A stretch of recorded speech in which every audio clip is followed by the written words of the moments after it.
Good day, everyone. Welcome back to Let's Play Star Trek Online. My name is Umbaglo, and with me once again is... Miklomaniac, who is nursing a bit of a sore throat if I sound weird. Hi, Internet. Good day. Last week we actually took a bit of a break. Let's just say I've things been came working up. forever. Yeah, let's just say things came up. And next week we're going to be taking a bit of a break because it's Christmas. So this week we're just going to probably take things a little easy, and we're going to do a Foundry mission. Although we did kind of say we were going to do a Foundry mission last time. I was kind of hoping to find a Christmas one, but let's just say I didn't necessarily see one pop up. So Yeah. So I'd say there aren't any, but they're like search tools aren't amazing. yeah, I mean, I searched and I found one, but I'm just going to say that the one that I found was probably not a Christmas mission. It was for somebody for Christmas. So Yeah. I just searched Christmas, and that's what I came up with. Yeah. There is a New Year's Eve mission, which we've already done, so we kind of Yeah. blew that one a bit early. But Yeah, maybe we should have waited on that one. Oh well. You know. So we're gonna do this one, which I just saw pop up in our spotlight list. Which, like, man, the majority of our spotlight list is still Purity, which is kind of crazy. I actually just saw today that the guys behind Purity did another 6-part, so I think we're gonna have to look at that one later. Yeah, I'll give us something to do sometime. Anyway, so today we're going to do this one. Which wants us to go to Rho Geminorum 3, but first we gotta stop by K7 on the way. Alright. Oh, interesting. Yeah, so you do actually have to be out in sector space, because once you accept Yeah. it, you got the button to go to Rho Geminorum 3 there. Yep. One of these days, I guess we have to go and also look at the Foundry editor itself. Yeah, I've like vaguely, I vaguely messed with the Neverwinter one, but not in a kind of depth. Yeah, I never really played around with the Neverwinter one as well. There was some really good stuff that was going on with the Neverwinter one, though, from what I remember. And like that, which is not to say that there haven't been good stuff being made with the STO one. I just know that for the longest time, the Neverwinter one had some more technology behind it that hadn't yet been ported to STO's editor. Yeah, just even because though- it was newer. Yeah, just because it was newer. Also, like the demands of a D&D based system are a little different from the demands of STO. Mm-hmm.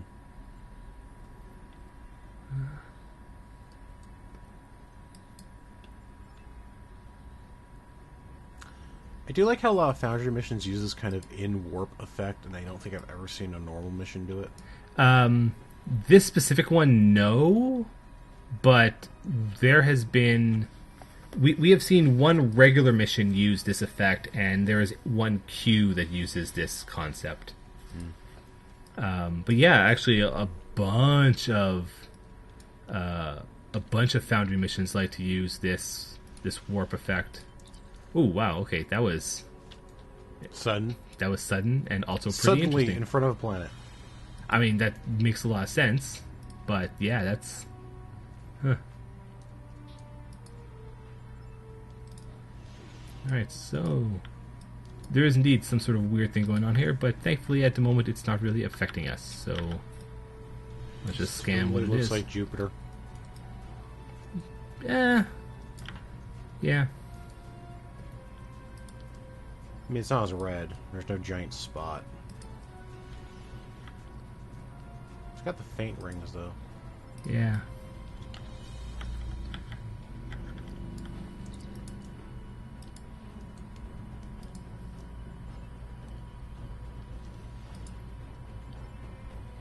Does anything happen as far as, like, STO announcements, or have they just been kind of It's... into the ear holding pattern? Yeah, pretty much.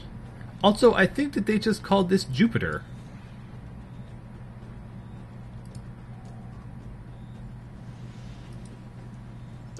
Be weird.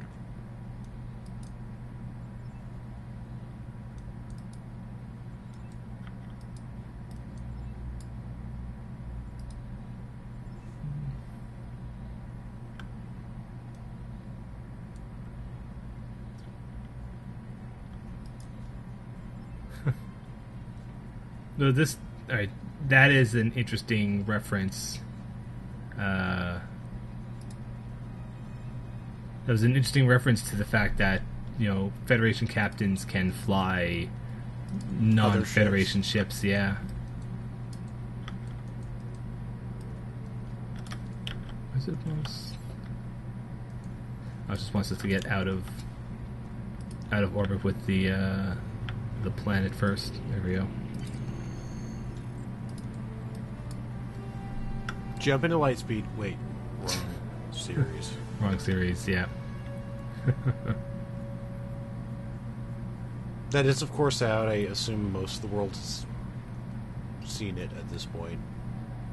Thus, I will feel free to spoil that Kylo Ren is, in fact, Jar Jar Binks. Oh, no.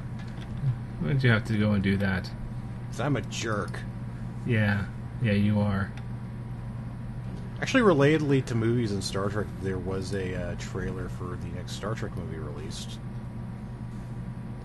Yeah, I had heard about that. I also heard that it hasn't really been well received.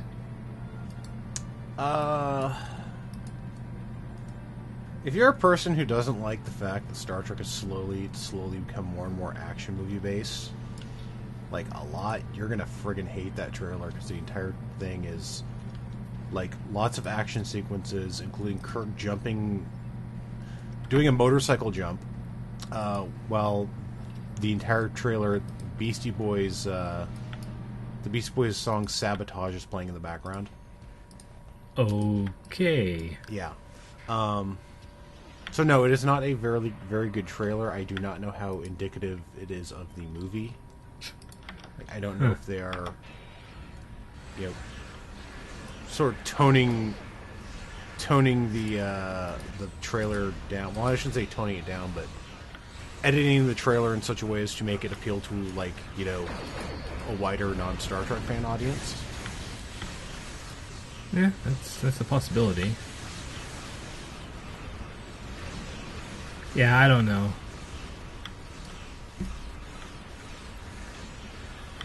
Like, I'm not gonna say that I didn't like the last two Star Trek movies. I thought that they were... Oh, they were good. But yeah, I thought that they were alright. I enjoyed them. I mean... It's kind of one of those weird things because, like, the sort of thing that I do actually want to see from, like, Trek is actually the sort of thing that would work pretty well in a fairly self-contained, you know, 90 to 2 hour, like 90 minute to 2 hour movie. Mm-hmm. It's just that for some reason Trek movies tend to actually be action films instead, like even before the current incarnation. Yeah. You know, which, I mean, to be fair, Generations wasn't that much of an action movie, and aside from a few scenes, it did kind of plot along too much. Yeah. The other exception would be 4, where instead of trying to do an action movie, they made it into basically a time travel comedy, like, along the lines of Back to the Future. Which... Well, like I would say that generally speaking, it was from the TNG ones onward. Yeah. Like, yes, some of the TOS ones were also, but the TOS ones were like, again, I still haven't seen all of them, but the ones that I have seen and what I know of all the rest, like, they were all kind of like experimental movies in a sense. Like, like,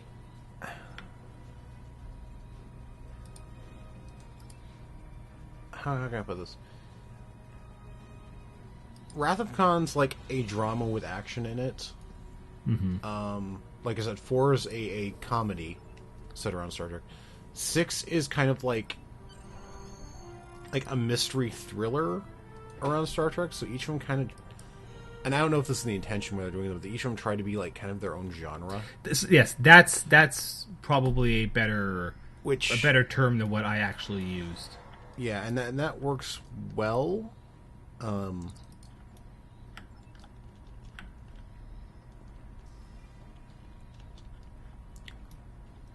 Whereas, like, I skipped 5 because it's 5 tried to be a big idea, but it turned out bad. And 3 basically was just kind of it tried to be kind of along the same lines as 2, but it was more of a straight action movie. It was, I don't know, how do I put it? 3 was kind of unambitious. Well, no, it wasn't unambitious. It was small, I guess. Yeah. Anyway, but point being, like, they tried to do different things. Yeah. Yeah, that's the understanding that I had on, like, what the original series ones tended to do. Mm-hmm. The Next Generation ones, which is also kind of weird for Next Generation, because I wouldn't have necessarily pegged the Next Generation crew as being, like, overly action movie-ish.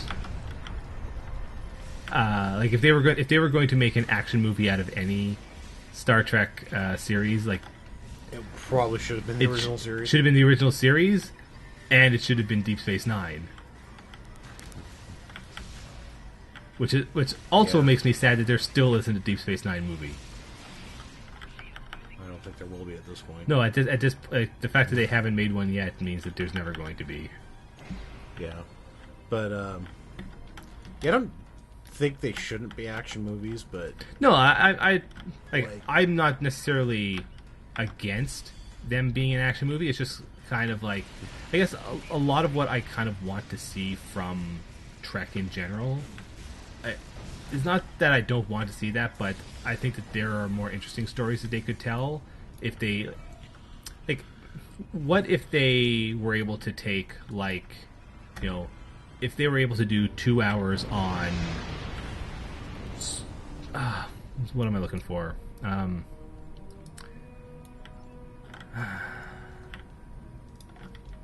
we need to head back to the bridge.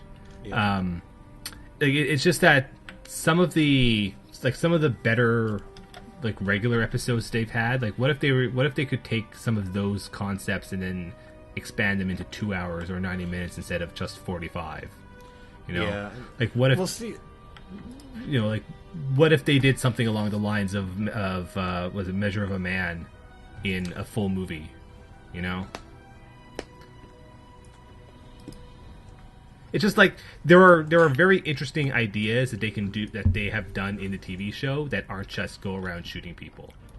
And I would like it if they could maybe focus on a little bit more of those. Yeah, the problem is those aren't going to be as and financially viable, and Star Trek just by its nature, you know what even though? if it is small, it does have to be. Here's kind of the real question, though. I wonder if that is true, because, like, you could say that yes, like, the big summer blockbusters make the most money. They also take a lot to make, but do the smaller,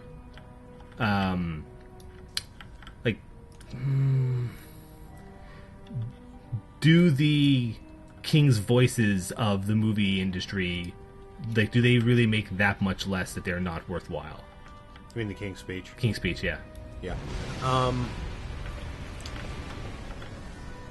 I think it's more of a thing of they're doing Star Trek, and people, when they go to see Star Trek, they are kind of expecting some stuff in space. Yeah. Whereas if you wanted to do, say, the Measure of a Man story, like, if you want to do that core story in a sci-fi setting, you could do it without the Star Trek name attached. And Yep. on I know, like, that is not a great example, but there are other stories that they have done along those lines. Yeah, but I just think, like, if you do a Star Trek film, you do at some point have to kind of have a little bit of the space action. I say this with, again, for basically being, you know, I'm not going to say it's exactly like Back to the Future, but is along the same lines of hey, we've time traveled, now let's have wacky hijinks. Oh yeah, there's kind of a plot. And that movie had very little actual action, and for years, I think until the we just got our ass kicked by it. Yeah, I think until the 2009 reboot one, maybe it was until like Insurrection or something, or First Contact, it was the highest grossing Star Trek movie. And it was the one where they were just hanging around, 1986 San Francisco, having fun and saving whales, but because it was the 80s, so you had to save whales. Nothing against saving whales. I'm just saying that was like the heyday of environmentalism.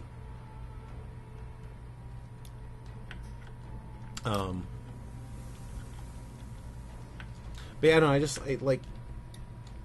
look at Into Darkness, and it had things to say about kind of like knee-jerk reactions to, basically terrorist attacks and stuff like that. Mm-hmm. Yeah. And I think it could have handled it.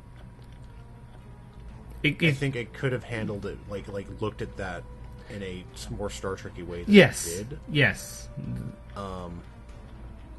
Which, if it wasn't original series based, it might have. I don't even know if it was just an original series thing. I just think if they had, I don't know if they wanted to or not.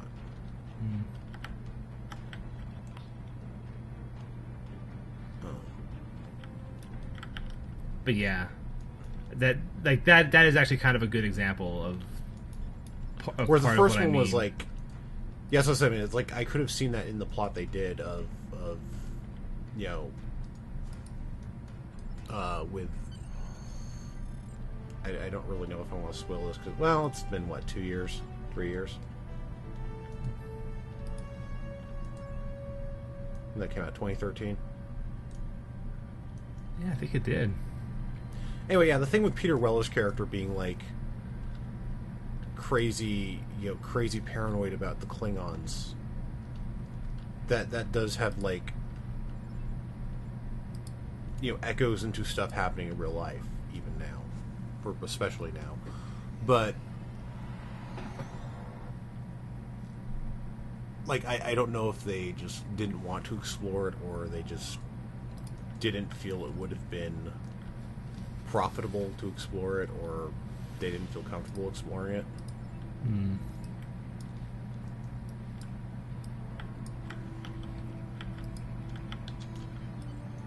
And there was something telling, like honestly,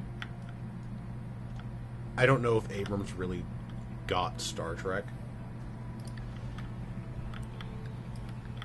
Yeah. He, I can say having, I'm actually going to legitimately talk about Force Awakens for a second, but I'm not spoiling anything. He gets Star Wars. Force Awakens felt like a Star Wars movie, but I don't think he got Star Trek very well.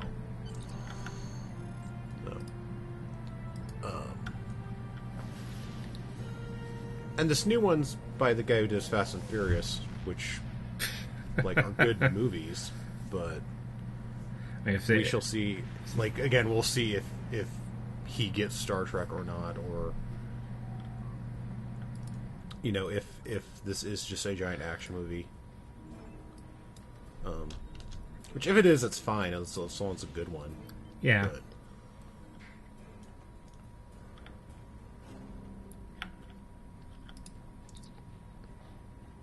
wait, the ship is named Subparagraph C.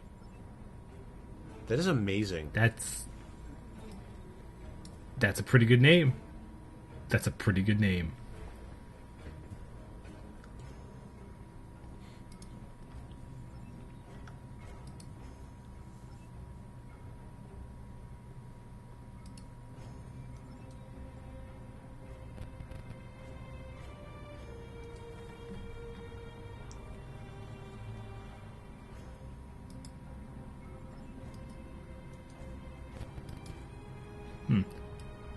Yeah, so this mission is using kind of a hacky way to try and do choice remembering.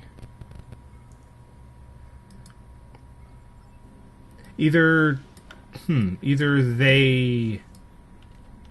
Maybe when this one was originally done, that capability wasn't in there.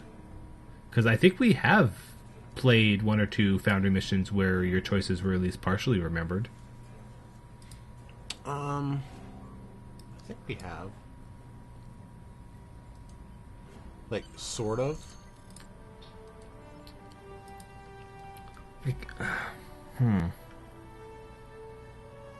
Yeah, I want to say that we have. I just don't remember which one. One of the Purity ones, I think. Yeah, probably. I mean, didn't remember through missions, which is, a thing, but... Also, this ship is using the wrong bridge. That's the Odyssey This is the Odyssey bridge, and that's not an Odyssey we beam towards. It's actually kind of a shame because only the Odyssey can use the Odyssey bridge when it is, like, honestly one of the best bridges in the game.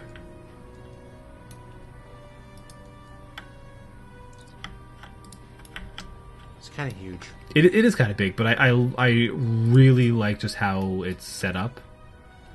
Like, it's just the way it's all like nice and open and very clean. Like, it is a nice bridge, but yeah, only the Odyssey can use the Odyssey bridge, and they haven't released the T6 Odyssey yet.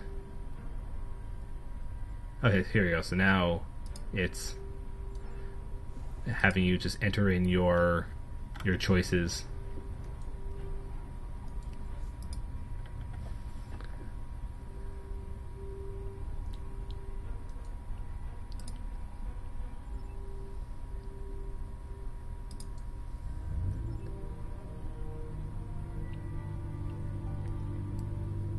Huh. So the planet was apparently sliced in half by some sort of temporal anomaly. That is some super robot level crap there. Yeah, it was probably the Tholians, because who else do we run into that deals with temporal stuff? Pretty much. Yeah, finished that one. That was interesting. Yeah.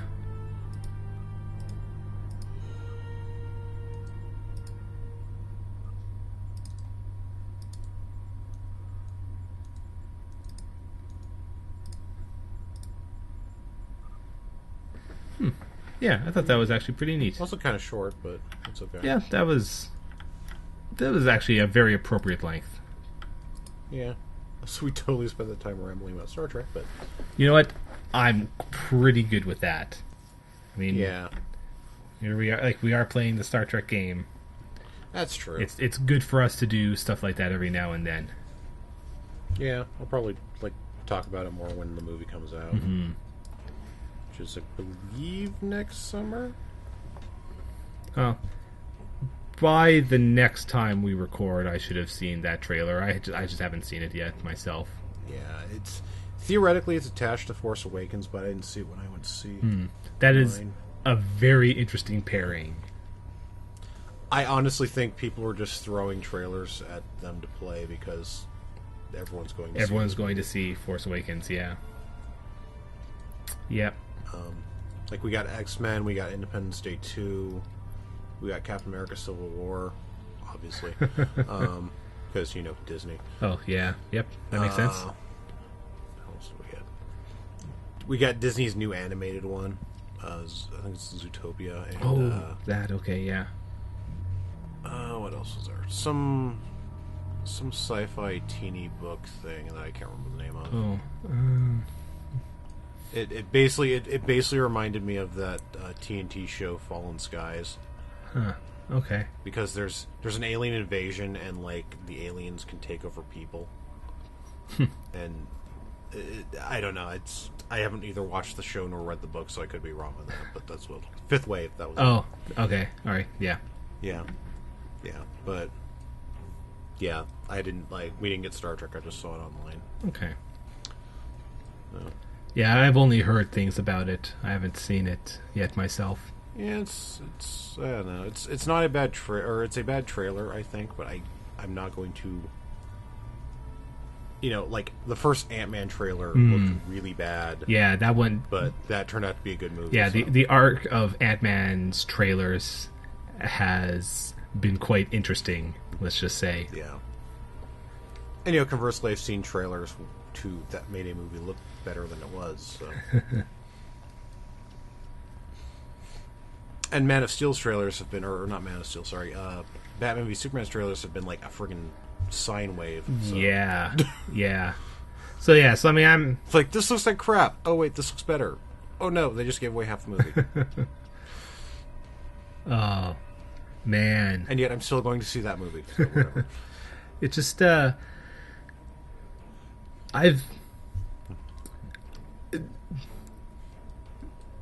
way different countries handle their trailers is sometimes fascinating, because on that front, like I've seen kind of a fair amount of Japanese trailers. Like, I'm not going to say enough to be able to say a broad thing, but of the ones I've seen, like, man, they're really good at giving away everything about those movies before you even go and see them. Yeah, I think that's kind of a thing in Japanese culture, to an extent at least, because like even titles of like episodes of TV shows and chapters very heavily telegraph, like, say, when someone's going to die or something. Yeah. Like, for example, the episode of Dragon Ball Z where Frieza kills Vegeta, I think it's literally called something like Vegeta dies the death of a Saiyan prince or something like that, or a Saiyan prince's noble end, something along those lines. And it's weird because like that here would be like, it'd be like calling Star Trek 2 Spock dies or something like that. Yeah. But yeah, I don't know. It's just a weird. I think it's a weird cultural difference thing. Yeah. But in any case, we'll probably have a little bit more on that front to talk about the next time we get together. So yeah, we hope to see you all next time. Bye, everybody.